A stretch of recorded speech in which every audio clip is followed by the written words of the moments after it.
Welcome everybody to the DJ's Power Up podcast. Today I'm joined with Richie. How you doing, Richie? I'm doing pretty well. Glad to be able to connect with you, sir. Yeah, of course. And so Richie is a wedding DJ and he's in my market of Utah. So I've had the pleasure of getting to know him personally. And the company name is Best DJ in Utah. And I have a question about that later on. But he started as a radio DJ and an actor, and he's had success as a mobile wedding DJ. And he also runs a podcast or two and is a podcast consultant. So thank you so much for joining me today. Yeah, glad to be here. Glad to be able to learn from you and share some things and get to know you better and all this stuff. All this stuff.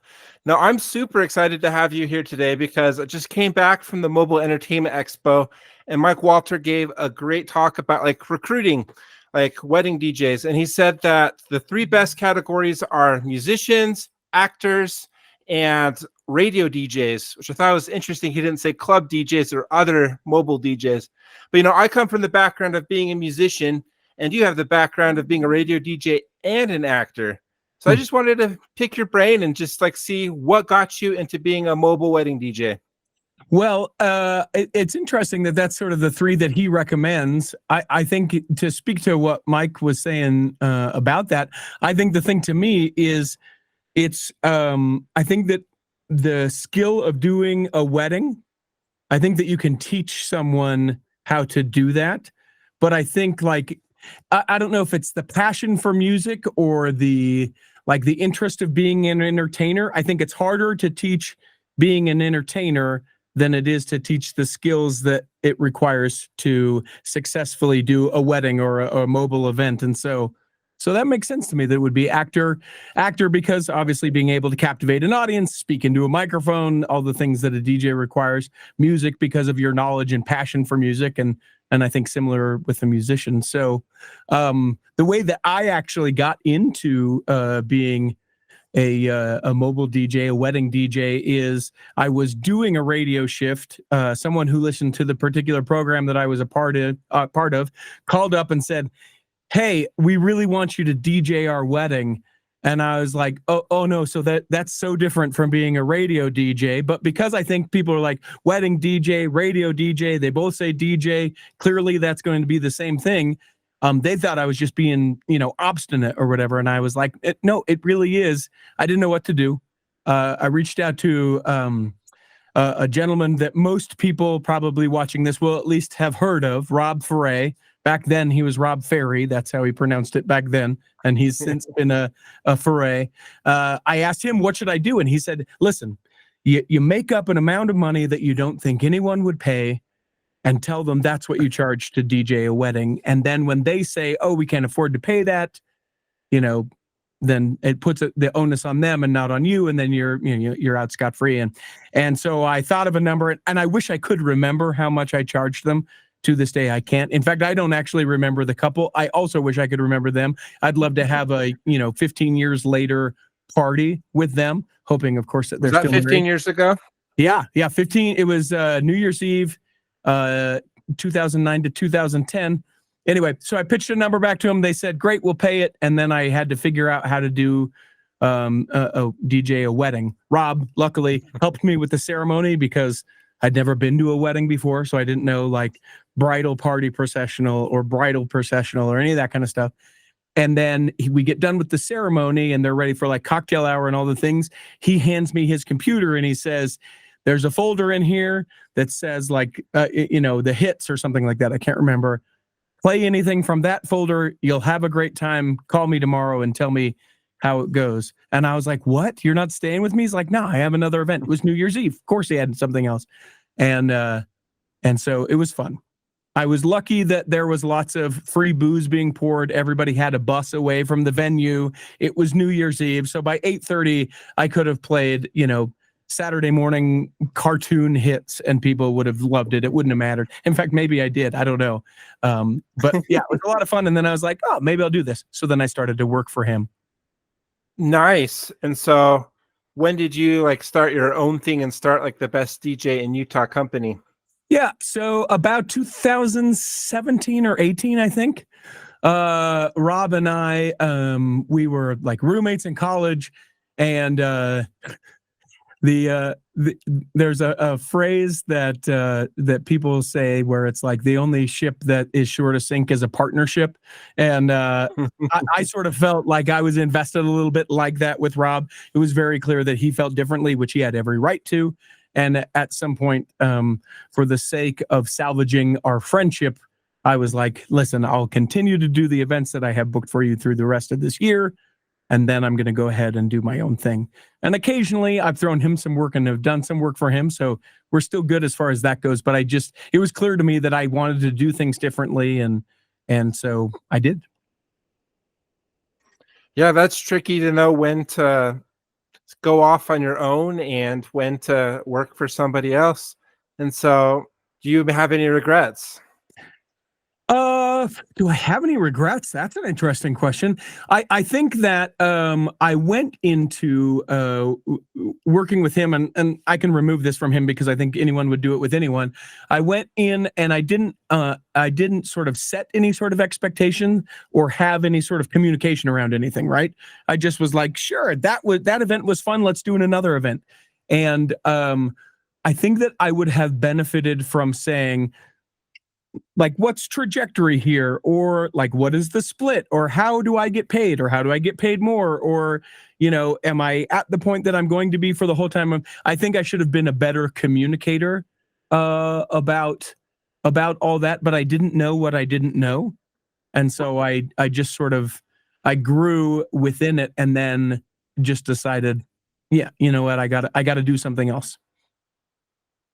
Yeah, no, that's really interesting because I started my company too as kind of as a partnership because it was just the drummer in the band and he had DJ experience and I didn't have any audio equipment and he had no lighting knowledge. So kind of like, let's just join forces. And then about after a year, like we both wanted different things. We were going in different paths and it just made sense for it to be kind of a multi-op structure where I was like the one running the business day to day and he was just showing up to events and rocking and getting paid and it worked out. So does he still work for you, or is that something that has since gone this side? So he is in the armed reserves, so he is deployed right now. So he worked right for me right up until he left, and so when he gets back I think he will come right back. Yeah, that's great. Yeah, it's hard. I've had a few sort of things where, you kind of have either partnerships or duos or, different things professionally. And it really is hard if you both have like 50-50. I think that's near impossible, because then if you say left and I say right, what are we doing? Am I turning right or are we turning left? And so I guess kind of coming back to the regret, I think that I would have either spelled that out, asked more questions, or just been like, and for the duration of this, I am going to be your employee, or kind of fall in that way. But yeah, over communication, I think, is what I would regret, that I did not over communicate. And do you think that those lessons have helped you? Because you are a multi-op now. You're the head of your own multi-op. So have some of those lessons helped you in the way you run your own company? Yeah, absolutely. So 100% transparency as far as finances and stuff go. When I talk to people that work for me, I will say, this is the gig. Yes, I recognize it is more than we normally get, and you will still get this percentage. Or yes, hey, listen, this particular group, they throw us a lot of stuff. They're asking for a favor. I'm asking for a favor from you. Will you be willing to do this for less than normal? To be clear, not less than the normal percentage, but the overall total is less, so you will subsequently make less. That's been one thing. And then also to have a trajectory of like, you are making this now. This is where I will cap you out. And here is how you get from where you are now to where you can be capped out, and the things that are beneficial. So yeah, I think so. I hope so. I hope I learned from the past. No, I think transparency is key. And I think if both parties are like happy with the agreement, then yeah, there's no problem. Yeah. With the guy that I was talking about, my drummer Aaron, yeah, we've had talks where we needed to like adjust the agreement, and we did so, and I feel like we were stronger for it. But I do think because we were friends like for a long time, and I feel like our friendship has turned more into like a transactional business partnership, which makes me a little sad, but it's okay. We still get along. We still have a good time. That's a good point, though. I would tell people never to go into business with their friends if they want to be friends. Because one of the guys that works for me, he and I are best friends. I would consider him to be my best friend, but it is different because I give him work. I have a different expectation. And unless I can be very clear to be like, hey, this is I gave you work to do and you did not do this the way that I wanted you to do hat. And he can respect that. But, especially I think guys, but when you're with your best friend, it's like, nah, whatever, man. Why are you getting so mad? It's like, I'm not getting mad. I have expectations as the owner of this company who gave you work to do that had an expectation that this would be done. I would expect that you would do that. Hard. That's hard. I think it's the same thing that, husbands and wives who go into business together, you have to be very clear with. Right now, I may be a jerk, but I am not your husband jerk. I am your boss jerk. Can we separate these two? And I don't know that everyone can. So your background is like an actor and a DJ. Like, how have those helped you run your DJ company? Well, I mean, very obviously, as far as being a DJ goes, having a lot of experience with music, knowing different music, genres of music. I worked for several different stations, an oldie station, a country station. So being exposed to a lot of music, I think, is probably the most obvious. An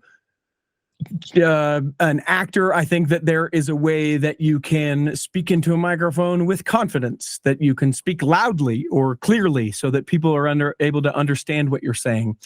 I think that those are probably the most obvious of things. But I think that also, in radio DJ, and I don't know, I don't do this anymore, but there were a lot of times with being a radio DJ, we would do remotes. And so we would go out and we would be at the car dealership and it's, come over and spin the wheel and do the thing. And you never are spinning a wheel necessarily at a wedding, but there is very much like they are doing the cake and I know you don't care, but they would like you to care a whole lot. So I'm going to give this you care a lot about this wedding cake pitch, come and see this. And so I would say that partnered with sometimes those situations, those remote situations, or even acting gigs, sometimes they are the absolute worst. And you wish you had never agreed to do it. And you wish that things could be different or that they paid better or whatever. And I think that translates to really any kind of work, but especially to things like a wedding or an event. We can't call in sick. If you don't feel like it, you have to find that place in your soul that makes you go, all right, I don't feel like it, but, Bobby and Danny, they need their wedding today, and I have to show up in a way because maybe there is 2 people here that will book me for another wedding when I am going to feel like it, and when the market is slower or whatever the thing may be, like you just don't have that choice. And so to be able to have that sort of muscle to go to that place, to be able to rise to the occasion, I think is probably a less spoken of way that, the acting and the radio situations have made me be able to be what I am. No, I like that a lot. The show must go on. That's what we say as musicians. Yeah. Because, there's a lot of like pre-stage jitters and sometimes you just have to perform and you just have to do it. Now, I like what you said about like the radio DJ and going on site. Like, I think that like the level of interaction varies from like different people. And I've seen like your social media and you seem to be like very interactive with like your wedding guests. Like you're going on the dance floor, having a good time. And my company's run photo booth while you were there. And they said that, you're very interactive. So, how has being interactive helped you in your DJ performances? Well, I think it's interesting to me because I don't know any other way. If people know Rob, he's very much the same way. And so, as the student becomes a teacher or whatever, right? Yeah, Rob, we love you. Everybody loves Rob. His head's getting ginormous by this. But it's true. He is who taught me. And I don't know another way. And we've probably all been in situations where you know that you're playing a song that's great and people aren't dancing. You know that what you've done is everything. The lights are right. The mic is perfect. The sound is bouncing. All the things, right? You've done all the things and it's just not happening. And all they need is just someone so that they aren't, the first person out on the dance floor making an idiot of themselves. You probably see this, and this is 100% what I feel like this phenomenon is. If you're at a wedding, you have a wedding buffet, and there's not assigned tables, and there's no sort of like way to go about it. You get on the microphone and you say, "All right, everyone, the buffet is set and ready. If anyone would like to go ahead and start, you're more than welcome to start." And everyone does this look around thing, where they go, I don't, or is anyone going to start? And then we all wait. And it's not that we're not hungry. It's not that we don't want to dance. We just don't. Am I going to look too eager to dance if I'm the first one on the dance floor? Am I going to be the weird, right?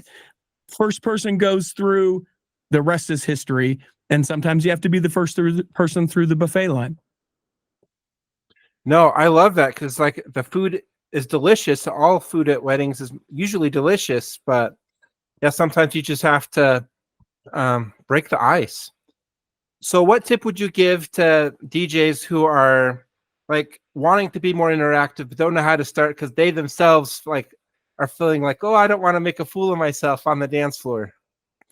Boy, the first thing that came to my mind is get over yourself, but let me be a little bit more gentle than all that. I think you started off with being introducing me sort of as a wedding DJ. I think I do a lot of like community events as well. And for the person that is really like, listen, it's not that I don't want to, I just feel super self-conscious or whatever the thing would be. I would try and find a couple events with either in the community with like young kids or like elementary school kids, even if it's something like going to the PTA, if you have kids and they're in school, right? You're like, hey, I want to come and play music on their last day of school. They have a field trip or their Olympics that they're doing. I don't know if we can say Olympics. We might have just been sued, but whatever the thing may be, right? They have an event and you say, I would like to do that, and then be interactive with kids. Because guess what? Kids don't care. And they forget that, I don't know, who was that? I'm not sure. It doesn't matter. It's a low barrier of entry. So if it's really bad, I would say, work with some kids to try and get that, because kids will also tell you the honest truth really quick. You're bad at this. Okay. What are you doing? Oh, right. Now I need to watch how my face looks, or that I know what I'm doing. Before you did it with adults. But the other thing is, some people I think will look at it and go, oh man, I need to be more interactive. I need to get out there. And they don't. They can be great and not ever step on the dance floor. They can have other, tools in their tool belt or skills that they do, where I would maybe do a line dance. They have something else that they can do and that works for them, and it fits their personality, and it helps them to avoid being out on a dance floor someplace that they would be uncomfortable or not look comfortable or whatever the thing may be. I don't think that everyone has to be all of the things. And for a long time, right, and I'm still guilty of this a lot, I feel like I've got to be all of the things. I've got to be the wedding DJ and the bar mitzvah DJ and the quinceañera, and okay, I don't speak Spanish, but I can, I've got to, like it. I think it suits us better if we go, what am I really good at? Where is my strength? And go full at those things, and let other people do the things that maybe you're not so good at. Yeah, find your niche. Yeah, I totally agree with that. And yeah, I say that to people all the time. Like lighting, like I like lighting. I just am naturally drawn to it. But it's just one of the tools in the tool belt. Like you don't have to be a master of sound switch to be able to book gigs. But if you are, it's something that adds to your tool belt. And I totally agree. And I think it's interesting too, because in our DJ landscape, like quick mixing and interesting transitions and mashups are like very popular, especially on social media. But it was said at also MEX, Chris Washburn gave a talk about like school dances, and it was saying that those kids like want more interaction. So yeah, they appreciate like the cool mixes and playing the songs they like, but they want more interaction. Their most memorable moments are the line dances. So Yeah. I think it's a good tool to have in your tool belt. I mean, remember that time of your life, right? Am I the awkward one? Am I going to be the cool one? If I start to do this, are people going to judge me weird? Man, that dork is out there doing it. Let's all make fun of the dork. Let's all do the same thing the dork is doing. Now they have a way that they can do it. They wanted to do it anyway. They just needed an excuse to be able to do it. That makes 100% sense to me. Yeah, and that's another topic that's been very interesting to me, because when I was like trying to make my bands like more interesting, like improve our production, I did look into lighting, but I also was looking into like choreography, because a lot of musicians, like they're like, I'm playing the song, I'm playing the right notes at the right time, therefore my job is done. And I mean, there's a lot of iconic musicians that they did that, and that's totally fine. But I saw like this like talk by Alex Boye, another Utah musician, and it was talking about like stage performance, and he's just saying like having more stage presence, like being more interactive with the audience goes a long way with adding value to your performance. So I loved that. I tried to incorporate that, and I feel like that's something that I try to improve. And yeah, I guess I just need Rob Ferre to help me out. Well, I mean, it's an interesting thing, right? Because I think that we hear interactive and we think has to be out on the dance floor, right? I had the opportunity to see Garth Brooks down in Las Vegas, and he was doing a thing at the Caesars, right? Intimate 3,000 people setting, and he's not up dancing. He's not, whatever, but he is so great at storytelling and bringing you into the song that he is playing, building up to where he can start to play it. I mean, granted, he's had the opportunity to do it, thousands of times, but so do we. But he is able to get you feel like a part of it so much so that you are up out of your chair because you're like, oh my gosh, I can't believe this moment. He's not up out of his chair. He's saying, listen, I've done this last night. I'm doing it again tomorrow night. I don't need to dance this, but you're going to come along with me. And is able to do that. And I think that sort of illustrates that same thing, right? You don't have to be a single thing, but I do think that it's important that people feel like they're a part of the thing. So however you get there, you need to get people there. Right. No, I love that. There's more than one way to get people there. Yeah. Yeah. And you just have to find like what works for you. And if some things don't work for you, you can keep trying, but at a certain point, just run towards the direction of things that do work. Yeah. No, I love that. So another question about like your past experiences in radio and acting. And you're still acting, by the way, right? Yep. Currently in a production of Pirates of the Caribbean. I play one of the dopey sidekick pirates. It's at a melodrama kind of spoof theater that's here in Utah. Right. No, that's a kind of a big deal out. It's in a city called Midvale, right? I think technically Murray. It's called the Desert Star Theater. If anyone's ever in Utah, there's definitely a lot of national type humor. So people visiting anywhere from not Utah would get a lot of it, but there certainly is a lot of local humor as well. But yeah, they do all sorts of spoofs. The next show they're doing is called Butch Cassidy and the Sunburnt Kid. So it's things like that. Yeah, you were like Indiana Jones in the last production, right? Yeah, and in that production, it was Indiana Bones. So yeah, that gives you a pretty good idea of it. And since people are watching, goes, what does this have to do with like being a DJ? I'm going to connect this. Are you ready for this? Because when you're on the stage, you have to rely on the other people to be doing the thing that they are expected to do. Vendors. There is to me, in my mind, no difference between putting on a play. There's some difference. That was probably an overstatement. There's some difference, obviously, but mechanically, there is no difference between putting on a wedding and putting on a show. because if the photographer doesn't remember their lines, quote unquote, Sure. you're not going to have, you're not going to be able to get that joke or that payoff or that, the thing on time, or it is everyone working together for the common goal of the best wedding, bar mitzvah, whatever the thing may be. And everyone has to do it. And what's unique about weddings is unless you're working with the same, vendors week in and week out, it's like they've been given the lines and you've been given the lines. And so you come together and go, how are we going to do this? And so you sort of figure out your chemistry and then you orchestrate and you're able to do it. And the ones that aren't able to play along, DJs, photographers, videographers, venue hosts, whatever the thing are, that's when it's so hard, where it's like, this could have been better. I'm not sure what I could have done to help that person be a more part of the cohesive thing. But if one person's trying to be the, air quotes again, rock star, it's going to be a hard event or show. So do you feel like there's been any times that like your experience in radio or acting has like hindered your ability as a DJ? Interesting. Has there been times that it has hindered or held you back? I think I can't think of any negative things. Let me think about that. When you first started, did you ever like announce like the name of the artist and the title of the track after each song?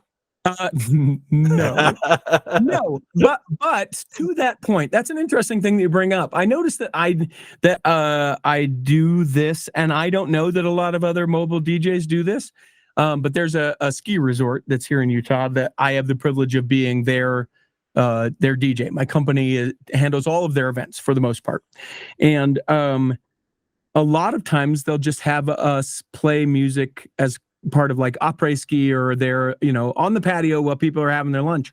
And for me, I will say things like, hey, you guys, like I was there as we were recording this. It's relatively recent to St. Patrick's Day, and I was playing music on St. Patrick's Day.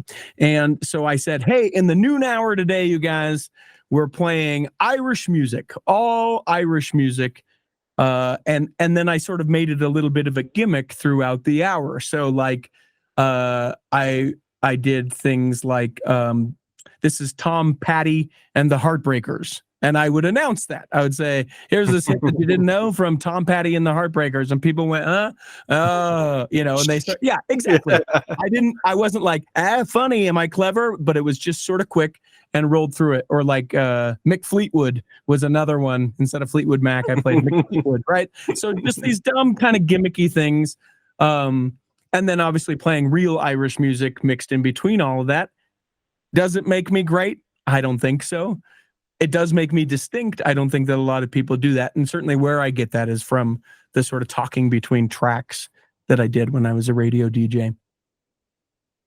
No, I like that. That's a way to make it more fun and more interesting. And, it's not somebody's wedding. So people are there just to have fun. So I think that's the perfect venue to unleash some of that. Awesome. I will say this, that what you just said makes me think, though. I think that if you have the personality, not everyone has the ability, the personality to do it. If you are just playing music, people, you always see this in Facebook groups or whatever, and people are like, why shouldn't I just get a Bluetooth speaker and a playlist on Spotify? The less that you are putting you into the event, the more you are justifying people renting equipment and doing a Spotify playlist, because the day is not too far away where it will be. In fact, in some ways that it's already here, but where you can be like, hey, AI, I'd like a 120 BPM dance set of songs from the 90s and 2000s that will last 45 minutes, and I don't want more than a minute of a song. Give me the playlist. Download here. Boom. Well, shoot, if all you are is a player of music, Maybe, I mean, I shouldn't say it that way, because maybe, deep cuts and all the things like that. But that is, I would quantify saying you're inserting yourself into it. If you are just like I play music, you're going to be I can't pay my mortgage card sometime. Right. No, that's a great point. You have to differentiate yourself from like a Bluetooth speaker in a Spotify playlist on an iPad. And even when you're trying to sell yourself, like even if you are like the real deal and you are a really good DJ, you still have to be able to present that in a way that makes sense to prospective customers. Sure. I know. I feel like that's just so much of what DJing is, owning a DJ business anyways, is being able to express value to potential customers. Yeah, I'm sorry, I keep interjecting. I don't even know how long you want to talk. Thank you. But I'll say this. One of the questions that I absolutely loved, and this was a few years ago. I was less than a year into my own business, but someone asked me, a potential client said, "Why should I hire you and not this other person?" And I happen to know that we were about in the same price point. So I couldn't say, well, because that person charges 2 times what I charge. I happen to know that we use basically the same equipment. I know that we have the same access to the same music. And I probably sort of muddled through some, I work for this company kind of answer, right? But I remember getting done on that particular sales call and being like, what do I want to tell people, to share with people that lets me know that I am different than anything they could get, that my company is different than anything that they could get, and then have really tried to hone in on what those things are, make sure that the people that work for me know what they are and that that's what they're putting their foot forward as, and then making sure that we always do it, which sounds easier than said than done, but it's not easy by any means. For sure.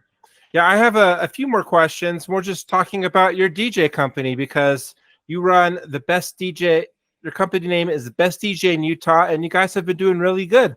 So your name, Best DJ in Utah, has that ruffled any feathers? Sure, it has. Yeah. Yes, it has. But and in some of the in ways that I perhaps would have never thought they would ruffle feathers.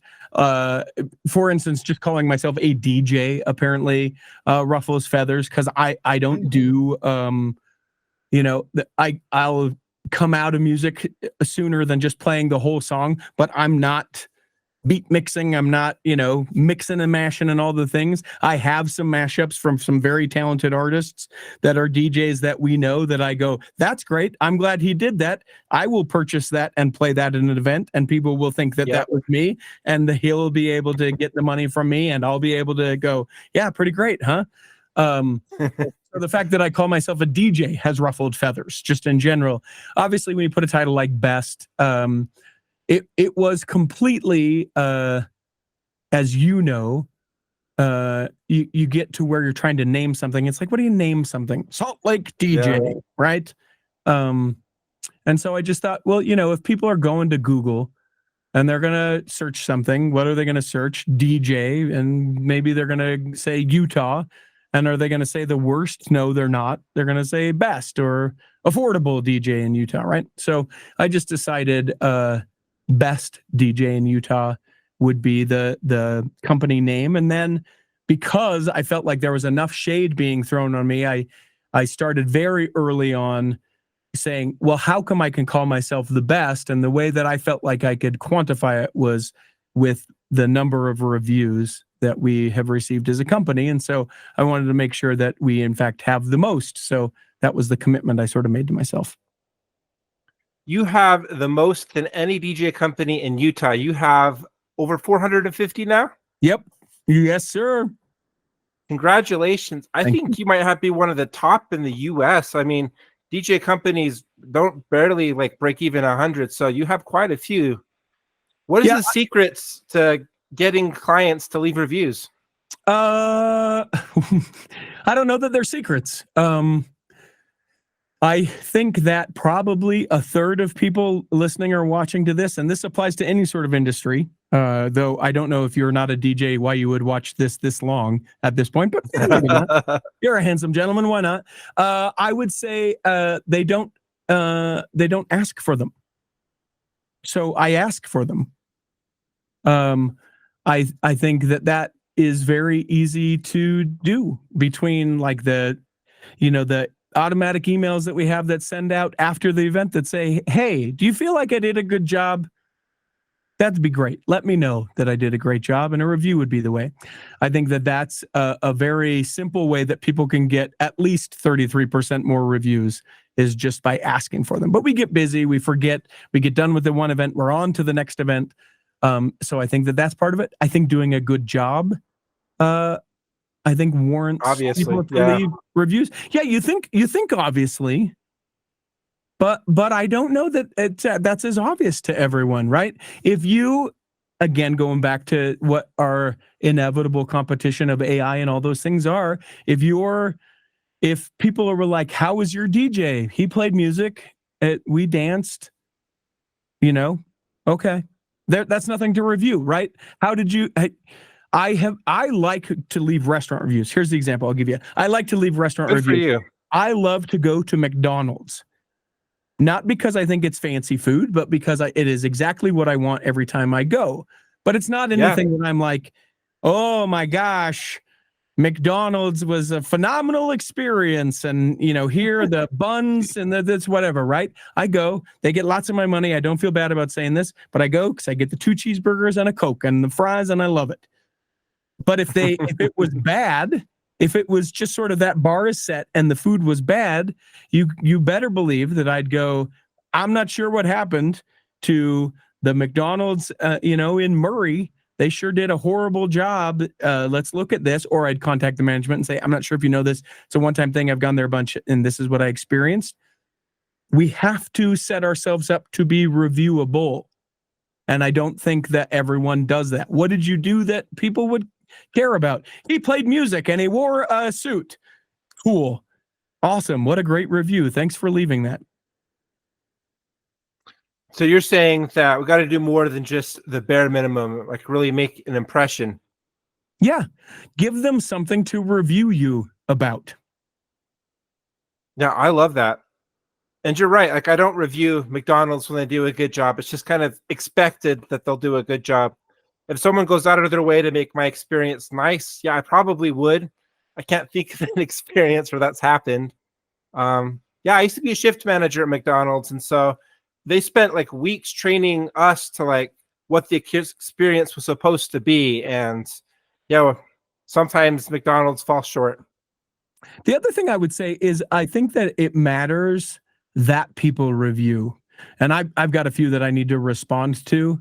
I think it helps probably algorithmically, but I think that if people are going to take the time to go, Daryl, you did a great job. My daughter danced so hard her feet bled. That was incredible. I couldn't believe what a great a dance experience it was for all of us. We were a little bit of stretch for our budget, but we're so grateful we made the investment in you. And then it goes out into the crowd, into the ether, and no one responds. It's a little bit of a jerk move. Even if all you say is, thank you so much for taking the time to leave a review. I'm sorry about your daughter's foot. Hopefully it heals real quick, or, whatever the thing may be. Sure. Or just thank you for the kind words, I think goes so far. And I contend that if people are thinking about leaving a review and see that you don't ever respond to reviews, there's probably some portion of people that go, I'm not going to leave a review. I don't even know if he sees it. I don't even know if he cares. Is it vanity? Is that why he wants this? So he can have a higher number. If it matters to you, it will matter to the people that hire you. Yeah, it's true. If you show that, like, that's something that really would help you. Like, lots of times people want to do us solids because we did a great job. And so if you show them that it's important to leave a review, yeah, they will do. I found that as well. Yeah. No, this has been a great conversation. I think you've had a lot of really great insights that are going to help people. And something that people have been asking me about is like, how do you start a podcast? Where do I get started? So you have a podcast consultancy, right? Yes. Yeah. Tell us a little bit more about that.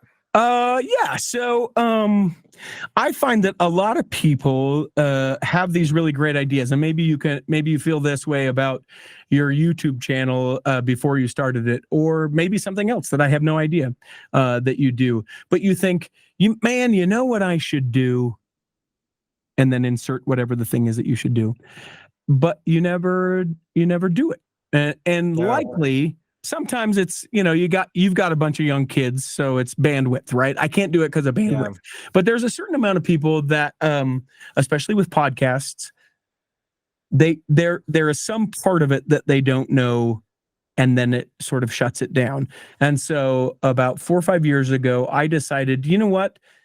I was an early adopter in the podcast space. The particular podcast that I do will hit 13 years in 2 weeks. And so Wow. I'm doing it a long time. Congratulations. Thank you very much. It's a lot of work. And from someone who knows content creation, it's a beast that is never satiated and satisfied. But people want to do it, but maybe they don't know how to edit something, right? Or Right. a question that I get a lot is, how do you get it into all the places like Spotify and Apple and all that stuff, right? And for someone in the space, it's very easy. It's like, oh, you can put it in a host and you pay and then you click and you register and then it's there. But they don't know that. And so they have something that likely could really benefit maybe a large swath of people, maybe not a large amount, but would benefit the world, but something stepping in the way for them to be able to do it. And I just thought, you know what? I can be someone that can walk alongside people, be able to teach them the ways about being a great communicator, broadcaster, podcaster, and be able to say, hey, you know what? Let's do this thing. And some people that I've consulted have been like, this is a really great idea. I'm really excited about it. I don't have the time to do this right now, but I know that it's great and I feel like I could. And whatever itch I had on the inside has now been scratched because, darn it, I know that it's just the time in my life that I can't do this right now. And other people have gone on and done it and been very, very successful very quickly, or it adds to the success that they were already enjoying. And I think both are great. I think both of those reasons of doing it can be great, because maybe you just want to take action on a creative thing and then you go, that's not for me. Right. And I think that for me, it's just trying the thing. And even if it doesn't work out, at least I'll always know that I tried. Yeah. Even on my best shot. Yeah, 100%. And I don't know that, you are finding a tremendous amount of success with this YouTube channel and being able to build bridges with other DJs across the country, maybe world. Sorry if I don't know world and I just thought country, but you're able to make contacts with businesses and stuff, all of which you wouldn't have had before. Now, are you Joe Rogan? You're not. Sorry if that breaks your heart. But as he starts crying, oh geez. But it is serving you. And so long as it's serving you the way that you'd want to do it, if you would have never started to do it, you wouldn't know where it could be. But you have found what I would deem to be success. And I think that that's so exciting. And sometimes people just need someone to walk alongside them and go, hey, you're good, or you're not good. Change this. That sounds better, don't you think? Yes, it does. Great job. And then move along. Now, that's awesome. And so if people want to follow you, what's the best way for them to follow you? Well, let me think about this. So you can find the company at Best DJ in Utah on all the social medias. That's probably the easiest way to find the company. It's bestdjinutah.com. And then my name, as it appears likely in the show notes or on the screen of this interview, Richie in the description Steadman. And the screen right there. Yep, you can see it, or there. Yep, there you go. Yep. It's just at Richie T. Steadman on all social medias, and you can feel free to DM me or email me. It's richietsteadman@gmail.com. I try and make that barrier as easy as possible so that people can go, what's his name? Oh, at Gmail. And you could do bestdjinutah@gmail.com. All very easy to get in touch. No, those are definitely best practices. Well, Richie, thank you so much for joining me on the DJ's Power Up podcast, and have yourself a wonderful day. Thank you, sir.